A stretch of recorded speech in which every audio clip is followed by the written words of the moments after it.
vamos a retomar un poquito más hacia atrás en el pasado, a conocerte un poquito más a ti. Cuéntanos, ¿cuál fue el primer cuento que tú recuerdas haber leído? Ese que tienes cerquita del corazón y que digas, este fue mi primer cuento, ¿no? Pues mira, de por sí casi siempre, aunque no supiera leer, traía yo un libro en la mano. No sé por qué extraña razón, y yo creo que es más bien por mi papá. Traía un libro en la mano aunque no entendiera ni jota de lo que decía el libro. Me gustaba porque era bonito. Y mi tío me prestó uno de sus libros, y el primer libro que acabé leyendo fue Oliver Twist, de Charles Dickens. Entonces ese libro me marcó, definitivamente me hizo ver otras cuestiones.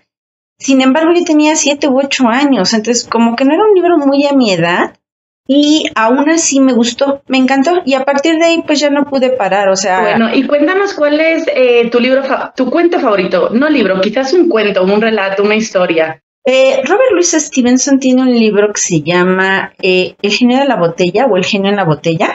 Cuando lo leí ya era un adolescente, por cierto, y lo que me encantó es así como que a pesar de ser un cuento y tiene un final, me deja marcada en piensa lo que tú quieras y toma la decisión que tú quieras. Esa es la clase de cuentos que me gustan. Uh-huh. Y que te inspiran, entiendo, ¿no? Además, sí, me inspiran porque definitivamente del género infantil. Si hay algo que no me agrada tanto en algunos cuentos es la moraleja. Que esos cuentos con moraleja explícita no son lo mío. O sea, me gusta que los niños piensen, que saquen sus conclusiones. Ok, y cuéntanos un poquito, ¿por qué elegiste escribir cuento? ¿No? O sea, hay muchos géneros literarios, ¿no? Como novela o cuento, o sea, o relato corto, ensayo incluso, ¿no? ¿Por qué cuento? ¿Por qué querer dirigirte al público infantil? Número uno, obviamente mi infancia me marcó. O sea, yo no tuve cuentos. Yo no leí cuentos hasta que ya tenía pasados 25, 26 años. Me acerqué a lo que realmente es la literatura infantil con el Fondo de Cultura Económica. Y me di cuenta que había libros especializados o especiales para niños. Yo no leí esos libros. No había forma. Mi papá, en la casa de mis padres había libros, pero no necesariamente eran infantiles. Dos, cuando los niños empiezan a leer desde muy pequeños o les leen sus papás, cambian su mente, o sea, fisiológica, psicológica y pedagógica, educativamente hablando, son unos niños diferentes con manejo del lenguaje. Me gusta el género infantil porque nada como hablarle a un niño. Cuando tú le hablas a un niño, lo dejas marcado de por vida. Así como a mí me dejó marcado de por vida Dickens, cualquier otro autor infantil puede dejar a ese niño marcado de por vida para hacer algo diferente en la vida, para pensar diferente, para plantearse otras formas de pensar, de ver. Y porque además el libro infantil no solo es para un niño. Los libros infantiles a veces pienso que son más para adultos que para niños. Es la forma más sencilla de explicarte algo que quiero que entiendas y la forma más sencilla de que tú, niño o adulto, lo leas. Tiene muchas características y bondades, ese género. Y justo era lo que yo te quería preguntar, porque hemos hablado muchas veces que no solo escribes para niños, aunque sea cuento, ¿no? Lo que estás escribiendo, de 4 a 5 entrevistas es cuento y su público principal sería los niños, ¿no? Está pensado para niños, pero siempre me has dicho que tú tienes esta afinidad con que los cuentos infantiles también puedan ser disfrutados y de alguna manera marquen también a los adultos. Cuéntame un poquito sobre esto. No estoy equivocada, me imagino, pero cuéntanos un poquito sobre este cuento infantil que también es para adultos. Es algo interesante esa pregunta. ¿En qué sentido? A nosotros como adultos frecuentemente se nos olvida que fuimos niños y vivimos tan metidos en el mundo del adulto que a veces se nos olvida volver a pensar, actuar, comportarnos un poco como niños y volvernos a ser inocentes, a ser algo que se conoce en educación como tabula rasa. O sea, yo no sé nada y voy a aprender desde cero lo que hay que aprender. A veces los problemas de adultos, como dicen, crecer duele, o sea, ahí se nos olvida lo fácil que era ser niño. Entonces, hablar de los adultos por medio de los cuentos infantiles es regresarte a ese pensamiento de calma, la vida tiene un poquito de solución, la vida va a fluir de alguna forma, en particular en este cuento, el final, he de decir que no lo di yo, me lo dio uno de mis sobrinos, escuchándolo hablar, me lo dio uno de mis sobrinos y yo así como, híjole, este niño me acaba de romper toda la pandemia, porque uno sufriendo aquí encerrado y quejándose y esto y aquí y allá, y él así como que la vida pues le sigue, le transcribe, o sea, le da lo mismo, él vive el momento, punto. Entonces, así como que me hizo caer en cuenta de que muchos de nosotros le estábamos haciendo demasiado al drama, y no solo en eso, en muchos aspectos de la vida le hacemos al drama, y si solo regresamos a mirarlo como niño, vemos que no es tan dramático. ¿Dirías que tu inspiración nace de la vida real, de lo que te rodea? ¿Cuál sería tu fuente de inspiración? Las personas. Me encanta desde antes de este periodo pandémico que pasamos, y ahorita he regresado un poco a esto, me gusta mucho irme a observar a las plazas, a los parques, a ver a las personas. Incluso a veces estoy viendo a un par de personas hablar y me estoy imaginando el diálogo entre esas personas y lo que sucede, ¿no? Así, solo por ver su forma en que se mueven las manos, las caras, las expresiones faciales. O sea, de repente digo, eso fue una plática feliz, eso va a acabar en un drama. Y sí, definitivamente, de lo que veo, de lo que oigo, de lo que leo y de lo que observo, las mismas redes sociales te dan muchas ideas de, pero ¿cómo? Aquí puede salir toda una historia, porque hay muchas historias de vida. Y puedes agarrar un punto de partida observando, viendo, y de la vida real para desarrollar todo lo que a lo mejor pudiera yo poner en un artículo, pero es mejor ponerlo en un cuento. Género infantil. Y no necesariamente es un cuento con final, o sea, los libros infantiles no solo son cuentos, definitivamente. Y en concreto de 4 a 5 entrevistas, como que ya nos has comentado un poquito de tu sobrino, pero cuéntanos cómo surgió así desde el momento cero la idea de este cuento, que es tu primer cuento que ha salido al público, ¿no? Es un cuento muy especial para ti.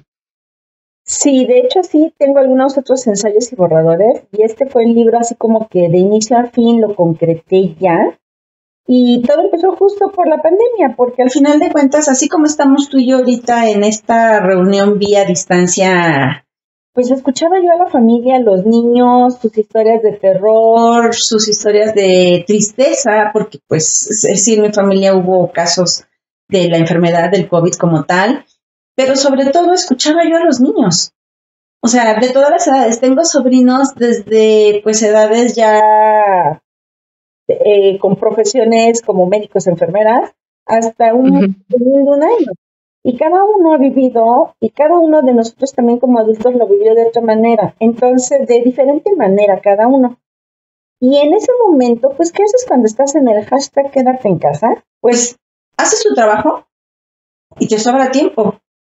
Los desplazamientos, pues, me los ahorraba. Entonces, empecé a retomar esos cursos con Carlos, editor, Carlos Bautista, de cómo escribir, y ahí empezó a surgir la idea de, bueno, a mí se me ocurre hacer un libro sobre lo que estamos viviendo ahorita, y no sabía bien cómo darle la estructura y la forma, y ahí empecé con ese taller, empecé a darle forma a todo ese cuento, a estructurarlo, a llevarlo de la mano, e incluso pues para ahí pasaron 2 meses porque no sabía cómo terminarlo, honestamente, ¿no? Y decía, ¿cómo lo voy a terminar? Hasta que, o sea, definitivamente en un meet así, uno de mis sobrinos dijo la palabra mágica y yo, ese es el final. Y entonces me puse a escribir la parte que me faltaba, lo pasé al editor, que Carlos es editor.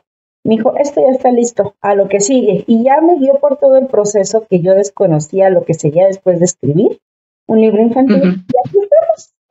Aquí hasta llegar a Kindle.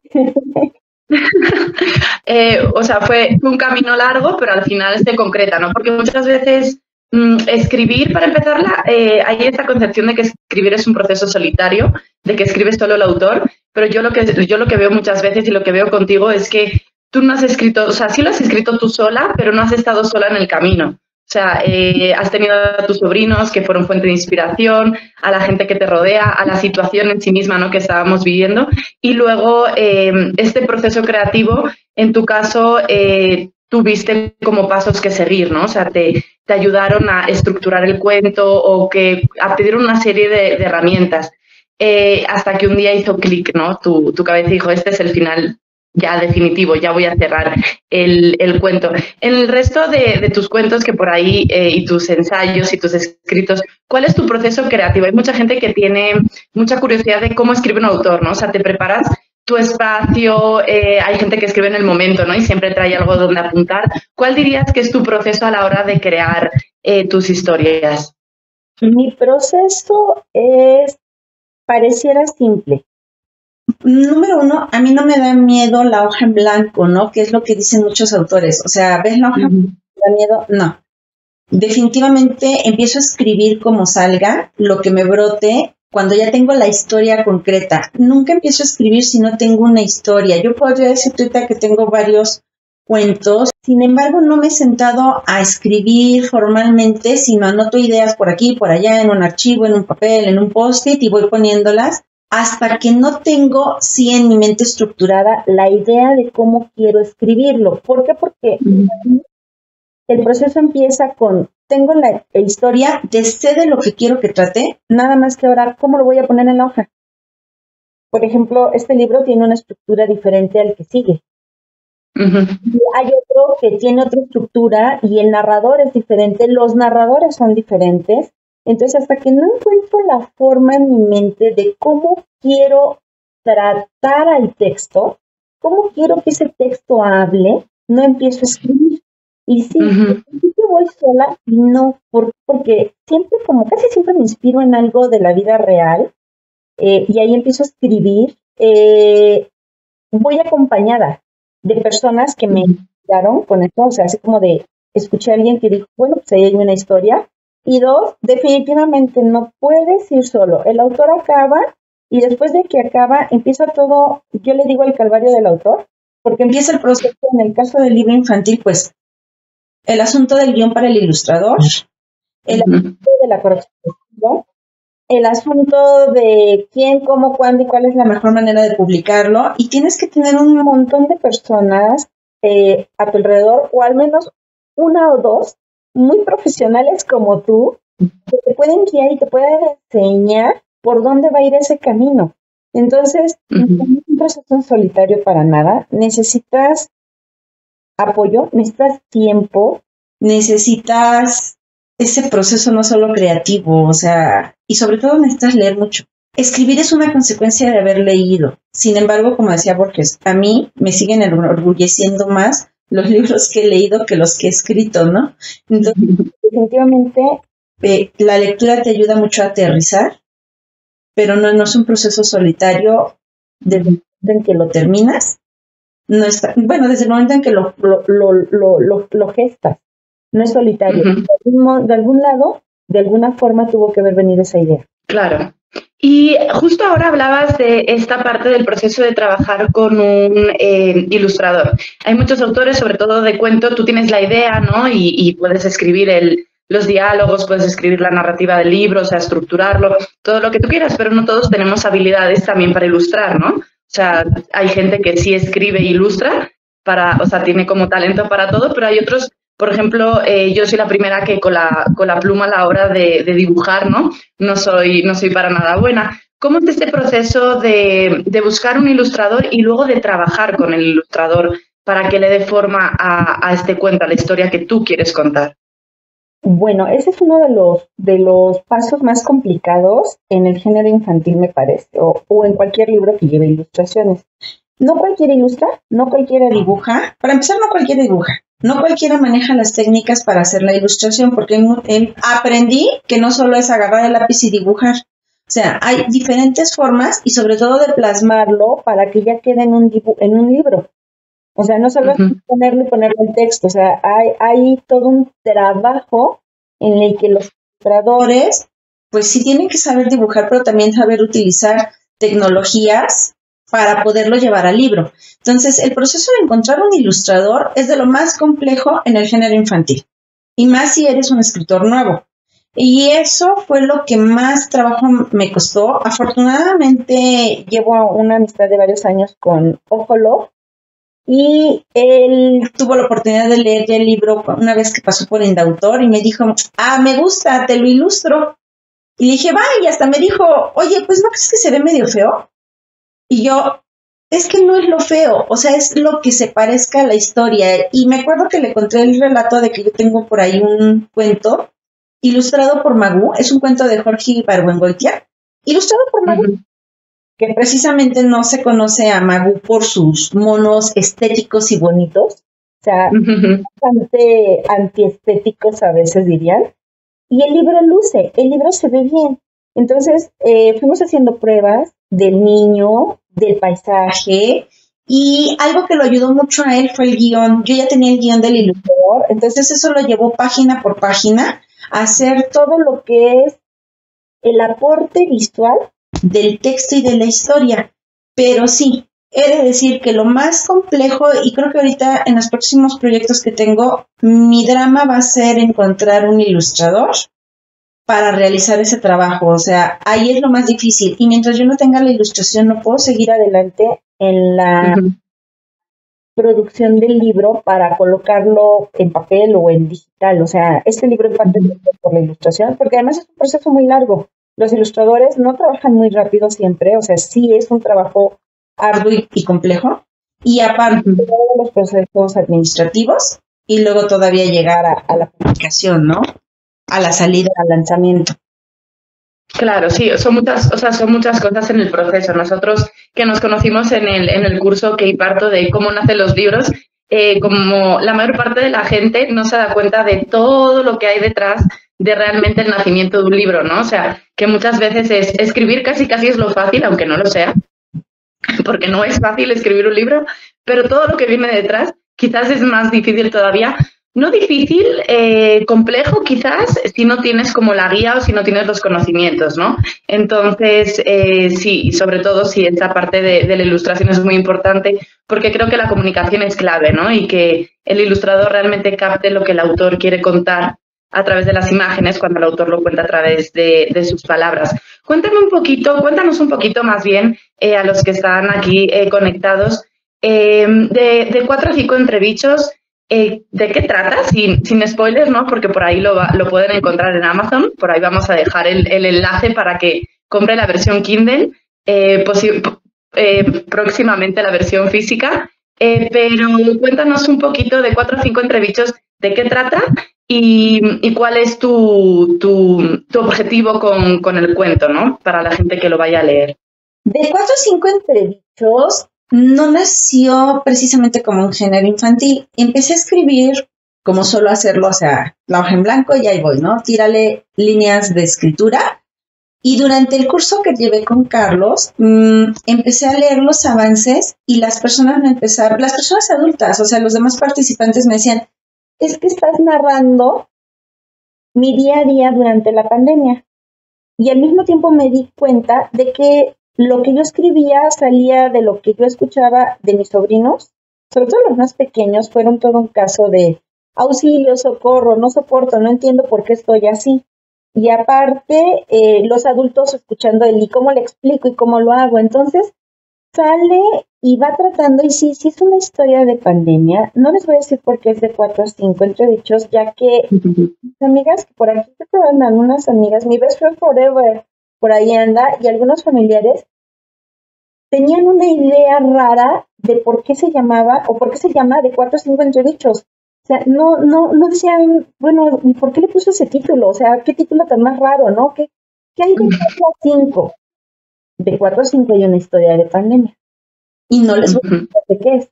Y sobre todo, el final, realmente sin spoilerlos, el final es así como el editor dijo, híjole, me desbarató emocionalmente. O sea, me encantó el lindo. Quienes han leído el final dicen, es lindo, me gustó. Mi amiga dijo, ya entendí por qué es de 4 a 5. O sea, ya no entendí, nunca me imaginé que por qué fuera de 4 a 5.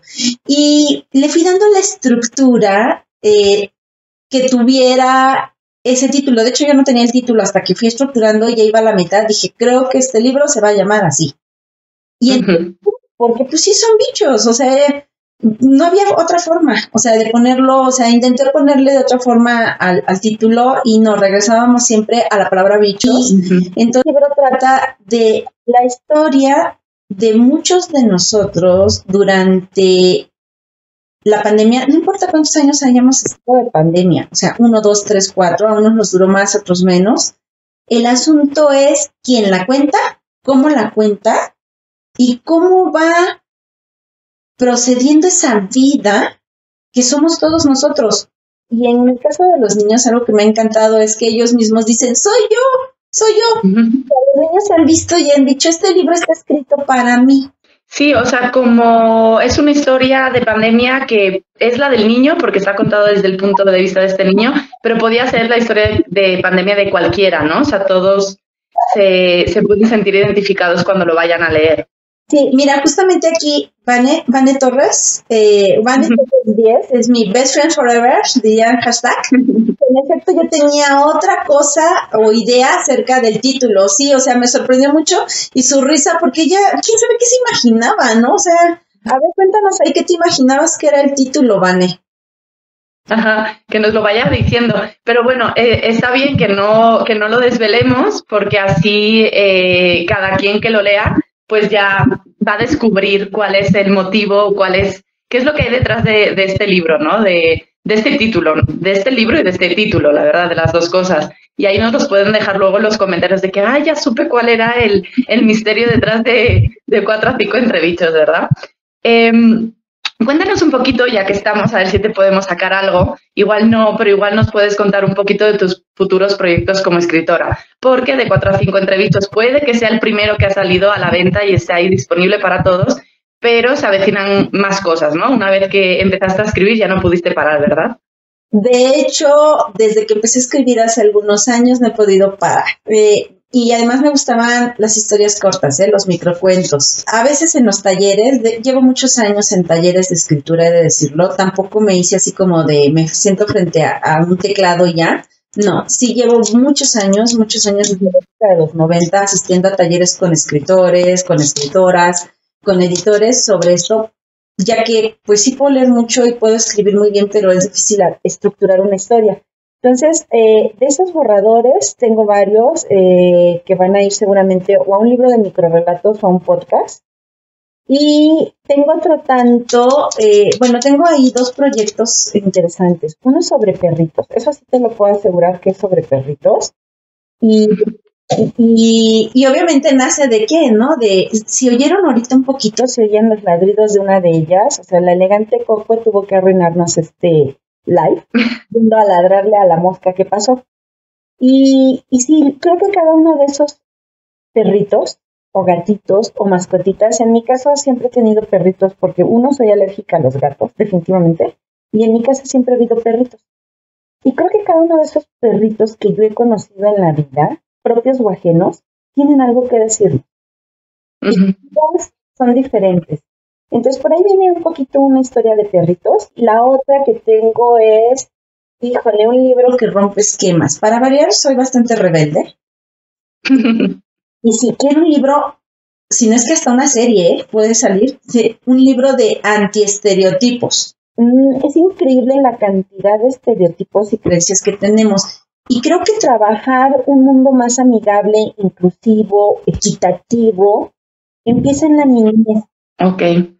Entonces por ahí va a ir este nuevo proyecto, una vez más transpirando lo que es la vida real, ¿no? Y a lo que nos enfrentamos día a día. Y también me imagino que se ha dirigido al público más pequeño, pero también para los adultos, ¿no? O sea, como este doble público que tiene también de 4 a 5 entrebichos, que puede ser, o sea, que lo puede disfrutar cualquier persona de cualquier edad, ¿no? Desde un niño chiquito lo puede entender perfecto, ya sea que lo lea él o que se lo lean, incluso un adulto, ¿no? Y un adulto quizás lo vea desde otra perspectiva diferente. Sí, de hecho, la idea es, primero el lenguaje, sin miedo al niño. El niño entiende más de lo que pensamos en lenguaje. Y sin miedo al adulto. Y eso me lo enseñó Mark Twain en Historia de un niñito bueno y Historia de un niñito malo. O sea, todo el mundo trata de encontrarle la verdad a ese cuento y no. O sea, no hay verdad. Las historias son 2 relatos y piensa lo que tú quieras. Y no precisamente iba dirigido a un niño. Entonces, justamente creo que uno de ellos va por ese tenor, o sea, va para el niño y va para ti adulto y tú adulto. Conclusión. Mira, por aquí tenemos alguna teoría del título. Dice Vane que ella creía que hacía referencia a una hora del día. Y Flor ¿O qué? dice que hacía referencia a una hora del día, como entre las 4 y las 5, ¿no? O sea, entre esas horas. O algo así. Yo creo. Como algo de temporalidad. Y luego por aquí dice Flor, yo pensé que era la cantidad de virus que te enfermaron en pandemia. Sí, porque creo que es Florecita, ¿no? Creo por ahí la vi pasar. Sí, Florecita. Y creo que a ella y a su familia le ha dado como 2 o 3 veces en equipo. Entonces, así como que decía, úchala, pues es el número de veces que te dio. El número de veces que le dio a alguien de tu familia. Ok, interesantes teorías. Y cada quien como que lo piensa también respecto a su experiencia personal. Bueno, si alguien por ahí tiene alguna otra teoría, aunque no se haya leído nada del libro, nos la puede ir dejando. Es muy divertido ver cómo la gente intenta darle su sentido a este título que es un poco misterioso, pero ya cuando lo leáis ya sabréis bien. Dice Florecita, sí, ya es de la familia, sí, ya. Sí, ya es uno más. Fue escucharlos a todos en diferentes situaciones y a la vez escucharme ellos a mí también, a pesar de la lejanía entre las personas que estuvimos juntas, amigos y familiares, fue vivirlo en conjunto. Sí, o sea, fue buscar realmente la unión de otra manera y a través de otros medios, ¿no? Y todos tuvimos que aprender cosas nuevas. Pero al mismo tiempo eso no dejó que las familias tampoco se separaran, ¿no? O sea, yo sí, por ejemplo, tengo recuerdo, yo soy española, pero llevo mucho tiempo viviendo aquí en México. Entonces yo todo el rato con mi familia hago videollamadas. Yo estaba muy acostumbrada a comunicarme con mis amigos o con mi familia, mi abuelita, videollamadas, ¿no? Y para mí era como el pan de cada día, no era tan diferente. Pero me di cuenta, a raíz de la pandemia, que muchos más familiares míos empezaron a hacer muchas más videollamadas. Había videollamadas todo el rato, ¿no? Incluso en grupo, en familia. Y eso, o sea, es como, ok, todo el mundo se está acostumbrando también a comunicarse de esta manera porque no hay de otra, ¿no? A adaptarse. Y me imagino que para los niños fue muy complicado. O sea, y luego cuando yo lo leo en tu cuento, ¿no? Que está hecho desde el punto de vista de un niño que ve las cosas diferente a los adultos, aunque esté viviendo lo mismo, para mí sí fue wow. O sea, estas cosas que yo veía de una manera, el niño también las está viendo diferente, ¿no? Entonces creo que también es una de las cosas bonitas de este libro, que no es un recordatorio de algo obviamente que fue malo, no la pandemia, pero también es una manera de recordar también lo bueno, lo malo, lo difícil, incluso a veces lo divertido, la perspectiva que te dio en la vida, ¿no? O sea, de verle lo bueno a algo malo. Como que siento que este libro es como un viaje, ¿no? A través de todo lo que vivimos y todos en la pandemia. De una época que, si bien en lo personal a mí me marcó, a muchas personas más también las dejó marcadas, pero también fuimos parte de esa historia. No siempre la historia es agradable, la historia es la historia. Y la historia es parte de nuestras vidas. Sí, estoy totalmente de acuerdo. Bueno, dinos más, a ver si nos podrías dar algún consejo a los escritores que hay aquí entre nosotros escuchándonos el día de hoy. ¿Qué sería algo que a ti te hubiera gustado escuchar o saber antes de ponerte o a escribir o incluso a toda esta parte de publicar el libro, ¿no? Y que esté en acceso para los lectores de todas partes? ¿Qué es un consejo clave que tú darías?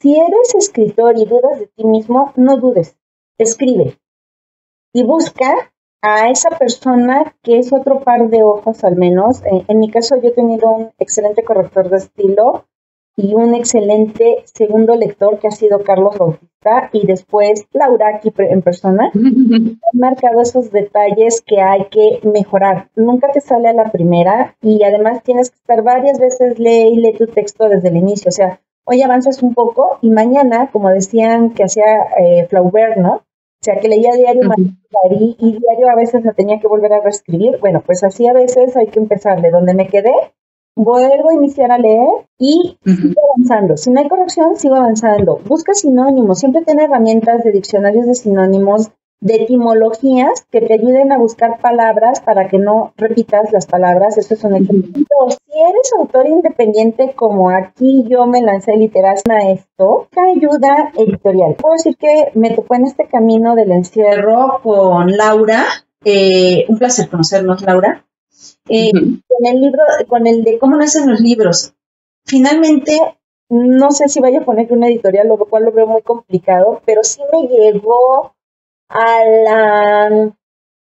la idea de que si yo quería que ese libro viera la luz, pues tenía que hacer un montón de trabajo, un montón de cotizaciones, un montón de trabajo administrativo que en el primer intento no salió. He de decirlo, no me quedó, no salió, no se llegó a la meta esperada, y que pensándole y dándole vueltas, le propuse una idea a Laura. Laura me dijo, yo te puedo ayudar a llevarlo a Kindle. Sí sabemos cómo, necesito que le trabajes todo esto en cuestiones de formato de aquí y de allá y llevarlo. Entonces, acérquense a personas con experiencia tanto en lectura, en el mundo editorial, en que personas que hayan leído muchos libros, que estén dispuestas a leerlos a ustedes con tiempo, tengan paciencia, porque normalmente tienen otros trabajos, igual que yo tengo otro trabajo, yo no soy solo escritora. Entonces, tengan mucha paciencia porque las personas se tardan a veces en leer, aunque sean 30 hojas. Cuando la leen, atesoren sus comentarios, modifiquen, llévenlo y sigan el proceso. Se tarda uno, sí, a mí ya me urgía que saliera, ya llevaba 2 años. Y hasta que encontré realmente el apoyo adecuado. Yo solita no hubiera podido sin el apoyo de al menos 3 personas, entre ellas 4, si los cuento por separado, pero particularmente 3. Mi hermano que me dijo, creo que tu camino va por allá, y entonces mi camino cuando dije va por allá necesito a Laura, y quiero ver si Laura me puede ayudar. Sí, Laura me ha apoyado mucho, y fue Carlos que me dijo, esta historia promete, esta historia me parece que tiene buen punto para ser publicada. O sea, y eso como autor y como autor primerizo te da mucha seguridad. Es algo así como yo no me voy a detener hasta que no la vea publicada en algún lado. Sí, y siempre hay oportunidades de publicarla de una manera u otra, ¿no? O sea, yo diría, de lo que yo saco de tu consejo es, sigue escribiendo, ¿no? O sea, si tienes algo que contar, escríbelo y sácalo a la luz. Y rodearte de gente que te pueda ayudar a cumplir tu sueño también, ¿no? Porque a veces creemos que podemos tirar con todo y hay muchas cosas que desconocemos, hay muchas cosas que podemos aprender por el camino, pero también hay personas que nos pueden ayudar y hacernos esto un poquito más fácil. Entonces yo creo que apoyarse, ya sea de tu amigo lector de toda la vida que le quiera repasar a tu novela, ¿no? O sea, por favor, léetelo y mira a ver si tengo erratas. De ahí, de algo tan sencillo como eso, a buscar, bueno, ahora voy a buscar un editor profesional o ahora voy a buscar a alguien que me ayude a autopublicar mi libro o que me ayude a contactar con una editorial a ver si tengo suerte y me publica una editorial, ¿no? O sea, al final es intentarlo, es perseverancia, yo diría, ¿no? Es hacer las cosas y perseverar. Un consejo final, y a Laura le sorprendió mucho cuando le contesto. Nadie en mi familia había leído el libro. Como autora yo te puedo decir algo. Nunca se lo des a leer a nadie de tu familia. Primero, para que sea una sorpresa. Y segundo, porque no va a ser una opinión objetiva tal cual. No van a ver con ojos críticos. Y además, pues también se trata de sorprenderlos, ¿no? Muy bien, pues ya nos queda un ratito más de este live de lanzamiento de 4 o 5 entrevistas. A ver si alguien que tenemos por ahí que nos está escuchando tiene alguna pregunta o algo que nos quiera decir. Por aquí yo había visto algún comentario. En lo que se les ocurra alguna pregunta, pueden preguntarnos del proceso editorial, de 4 a 5 entrevistas, de cómo... mirar, aquí Azu dice, Azuza, yo solo quiero felicitar y reconocer el trabajo de la maestra. Muchas gracias. Sí, también soy maestra, por si no se la habían preguntado, soy maestra en el Politécnico y en el área de informática. Muchas gracias, Azusa. Sí, no nos habíamos acordado de decir que eres profesora también, es cierto. Tu faceta de... Sí, o sea, por eso te digo que a mí me gusta leer porque me gusta el chisme y me gusta dar clases porque me gusta hablar y contar historias. Dice por aquí, Vani, que... Dice que necesites el libro en físico. Te compren, amigos, compren. Si quieren el libro en papel, se lo estoy diciendo, sí quiero el libro en Kindle, porque eso nos va a ayudar justamente a reunir los recursos para llevarlo al papel. Si eres autor independiente y quieres llevar tu libro al papel, por muy poquitas hojitas que tenga, es costoso y no vas a recuperar ese dinero rápidamente. Entonces, si no tienes una editorial, si no tienes forma de llegar ahorita a que te tomen en serio, busca los medios que la tecnología te da a tu alcance. Kindle para mí fue la salvación porque ya me sentía atorada. No podía seguir escribiendo si no publicaba este libro. Sí. Claro, y además un libro infantil hay que tener en cuenta de cara a la impresión de que es mucho más caro porque es a color. Entonces el tipo de papel tiene que ser de muy buen gramaje para que no traspase la tinta, la calidad de la tinta tiene que ser alta. Incluso muchos libros infantiles, no sé si os habéis dado cuenta que son hasta tapa dura, ¿no? Entonces todo eso suma y sigue en lo que es la cuestión de la impresión. Que yo creo que sí vamos a encontrar la manera de que esté en físico, pero bueno, de momento, para que ya lo podáis leer y disfrutar y no tengáis que esperar mucho más tiempo, pues está en esta versión de Kindle, que la verdad creo que es muy accesible para conocer la historia, ¿no? De inicio y luego ya lo podemos tener en físico y tocar las hojitas, como dicen por aquí. Sí es mejor tocar las hojitas y tener el autógrafo, claro que sí. Pero bueno, si queréis descubrir por qué es de 4 o 5 entrebichos, podéis ir comprando el Kindle y después ya tener la edición bien bonita en físico más adelante. Conozcan mi trabajo, anímense. Llevo muchos años en esto. Laura ha sido realmente un apoyo muy, muy fuerte en todo este asunto de darle vida, sacarlo a la luz, de estar en una plataforma, de darme apoyo. Sí, y a mí me encantó la idea de que vaya a estar en otros idiomas. Creo que es muy bueno porque es una historia muy bonita que creo que mucha gente se sentiría identificada y creo que también sobrepasar la barrera del idioma creo que está muy bien, ¿no? O sea, siento que ha sido una gran idea y yo solo quería agradecerte por dejar participar, o sea, me agradeces tú a mí por ayudarte, pero gracias por dejarme participar en este proyecto. Ha sido un placer y seguiremos trabajando en este proyecto y en otros. Yo estoy casi segura porque si tienes una mente muy creativa, todo el rato estás pensando qué voy a escribir lo siguiente, ¿no? Y cómo voy a sacar este siguiente proyecto. Así que no cambies nunca en eso, por favor, sigue así. Sigue regalándonos joyas como de 4 a 5 entrebichos. Y a los que estáis por aquí, si tenéis alguna duda, todavía estamos a tiempo, tenemos 5 minutillos. Pero si no, agradeceros mucho que nos hayáis escuchado y acompañado el día de hoy y animaros a que leáis este cuento, ¿no?